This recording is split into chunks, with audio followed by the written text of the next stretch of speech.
future is pressed upon me. The question is, which path will I fulfill? A path with the potential of fortune, or a path of effortless prosperity in the present, that may very well affect my future? Will I regret this choice for all eternal life? My parents only act as harbingers, reminiscing upon the failure I may turn out to be. As I prosper with my comrades at the time itself, my very well-being has the potential to be shortened, for the deficit of riches is missing from my pocket. But if I embrace my opportunity for an erudition, it may catapult the remaining duration of my life onto a roller coaster, with turns and maneuvers that could lead to ongoing welfare.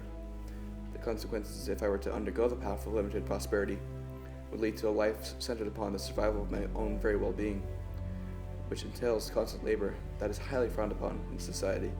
Labor acts like a collar on a dog, preventing from the actions that would be deemed enjoyable. Nevertheless, I would not make my parents think as if I were a sailor, lost at sea, drowning in the reminiscence of the illuminating choice, choking on the very knowledge that would have sent me down this unforgiving path.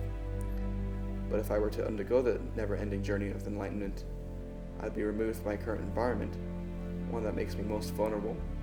And swimming in my own thoughts, I keep about the very thought that is my goal, in which I provide happiness for myself and the ones who I would love truly.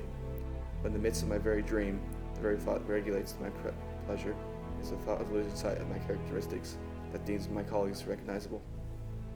As I think back upon the thought of myself being the smallest minnow in the biggest blue lake, I am startled by the thought of myself exceeding that lake and going on to the ocean. But will I scare my parents in the fact that their very own expectations would be sent down the trash? No, I will prove my worth to both myself and my forerunners.